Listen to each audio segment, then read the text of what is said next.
This story was shared by Jason, who at the time was a high school senior living in a small suburban neighborhood. It happened late one night during the summer when he was walking back from a friend's house just a few blocks away. The streets were quiet, lined with parked cars and dim streetlights. Jason had walked this route countless times before, but that night he couldn't shake a feeling of unease. About halfway home, he noticed a car creeping slowly behind him. At first, he thought maybe it was someone lost, trying to find an address. But after turning down two different streets, the same car followed, keeping a steady distance. Jason's pulse quickened. He tried to stay calm, pulling out his phone to make it look like he was on a call. The car rolled closer, its headlights dimmed. Finally, it pulled up beside him. The passenger window slid down, and a man leaned out. He had a wide smile, too wide, and his eyes didn't match the friendliness of his voice. "Hey, you need a ride?" the man asked. Jason shook his head quickly. "No, I'm good." The man didn't move the car forward. Instead, he said, "It's late, dangerous to be out here alone. Come on, hop in." Jason forced a nervous laugh. "I'm fine, thanks." The man's smile faded. His voice turned sharp. "Get in the car." Jason's stomach dropped. He bolted, sprinting down the sidewalk toward the nearest intersection. Behind him, he heard the screech of tires as the car swung around and followed. Jason cut across a yard, jumping over a low fence, his heart slamming against his ribs. The car swerved onto the next street, trying to intercept him. He ran as fast as he could, lungs burning, until he reached a neighbor's house with the porch lights still on. He pounded on the door, shouting for help. The car skidded to a stop at the curb. The man got out, slamming his door. Jason's fists hammered on the door louder, desperation in every strike. The porch light flicked on brighter, and the door cracked open. The neighbor, a middle-aged man in pajamas, appeared. The stranger froze when he saw another adult, then quickly got back in his car. Without a word, he sped off into the night. Jason collapsed onto the porch, gasping for air, shaking so badly he could barely stand. The neighbor called the police immediately. Jason gave them every detail he could remember about the man in the car. The officers searched the area but found nothing. For weeks after, Jason was terrified to walk anywhere alone. Every time he saw a car slow down near him, his chest tightened with fear. The police later told him that similar reports had been filed in nearby towns. Always a man in a car, always approaching young people late at night. But they never caught him. To this day, Jason doesn't know who the man was, or how close he came to never making it home that night. This story was sent in by Melissa, a young nurse who worked late-night shifts at a hospital in her city. One night, after a particularly exhausting 12-hour shift, Melissa finally clocked out around 1 a.m. and made her way to the parking garage across the street. The garage was nearly empty at that hour, just a handful of cars scattered across the levels. Her footsteps echoed against the concrete as she climbed the ramp toward her car on the third floor.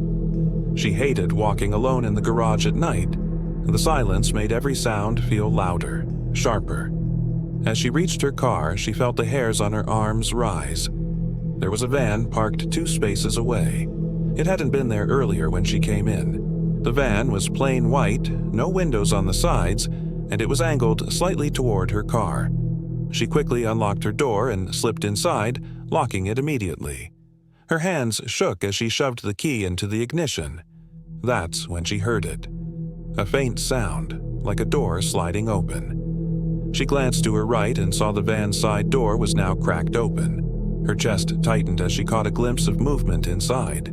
She turned the key, but the car sputtered before finally roaring to life. At that moment, the van's door slid open fully, and a man stepped out. He wore dark clothes, his face partially hidden beneath a hood. Melissa didn't wait.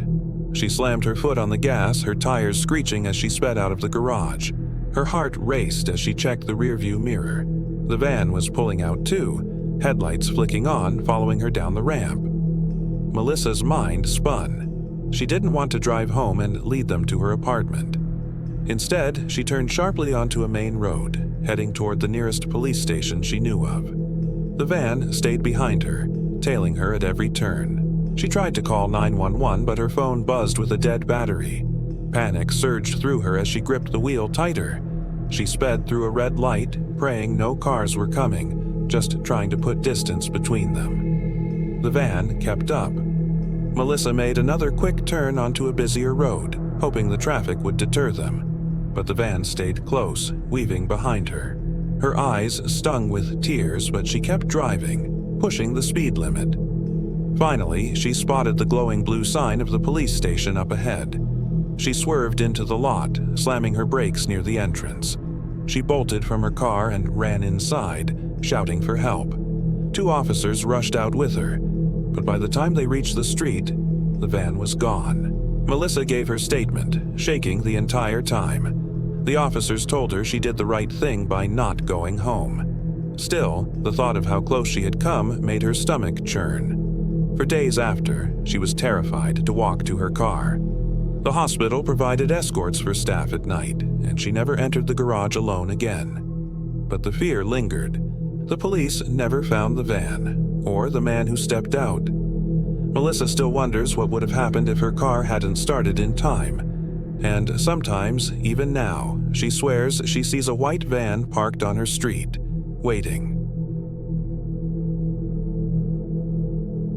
This story was sent in by Elle, a college student who was walking home late from a friend's apartment. It was around 11:30 p.m. on a Thursday night, the streets mostly empty, the air cold enough that her breath came out in pale clouds. She usually took the same route home, a 15-minute walk past a few dimly lit blocks, then through a residential neighborhood to her building. That night, though, she felt uneasy from the moment she stepped outside. There was no one else around, no cars passing, just the sound of her own footsteps echoing against the pavement. She tugged her coat tighter and picked up her pace. About halfway down the second block, she noticed a car parked across the street. The engine was off, but the windows were dark and she couldn't tell if anyone was inside. She walked faster, telling herself it was nothing. But when she reached the end of the block and turned, she heard the sound of a car engine starting up behind her.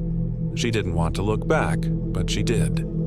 The same car had pulled away from the curb and was now slowly driving down the street in her direction. Her stomach tightened. She turned down the next block, heading toward her building. The car followed, not right behind her, but creeping along the parallel street, as if trying not to be obvious. Her heart pounded as she pulled out her phone, pretending to make a call. Her voice shook as she said loudly, "Yeah, I'm almost there, just around the corner." The car kept rolling, keeping pace with her. By the time she reached the narrow residential street leading to her building, she was nearly running. She glanced back one last time and saw the car stop at the corner, headlights dimmed, just sitting there. She sprinted to her building, fumbled with the keys, and slipped inside. Her hands shook as she locked the door behind her. Through the blinds, she peeked out. The car was parked at the curb outside her building. She dropped to the floor, heart pounding in her chest. For several minutes, the car just sat there, idling. Finally, it drove off slowly, disappearing into the night. She thought that was the end of it. But the next night, around the same time, she saw the car again. It was parked across the street from her building, lights off. This time, there was no mistaking it. Someone was watching her. She didn't leave her apartment that night. The following morning, she called her parents and told them what was happening. They insisted she contact the police, so she filed a report. The officer took down her statement but didn't sound optimistic. He told her it was difficult to prove harassment without clearer evidence. That night, she stayed with a friend across town. But when she returned home the next day, a folded piece of paper was taped to her door. Her stomach dropped as she opened it. Inside were just 3 words written in block letters. "I see you." Her blood went cold. She showed the note to the police, but again, they didn't have much to go on. Weeks passed with no sightings of the car. She began to relax, convincing herself it was over, until one night when she came home late from class and found her apartment door unlocked. She was sure she had locked it. Inside, nothing seemed stolen, but the air felt wrong, like someone had been there. She called the police immediately and they searched the unit. On the floor of her closet, they found something chilling, a small, disposable camera. When they developed the film, the photos made her stomach turn. Dozens of pictures of her apartment, her bed, her kitchen, even her bathroom mirror. But the worst ones were of her sleeping. Someone had been inside her apartment, watching her, taking photos while she slept. The police took the case more seriously after that. They never found the person responsible, but they told her to move immediately for her safety. She left that apartment within days and never went back. To this day, she doesn't know who was watching her, or how close they came to taking more than just pictures.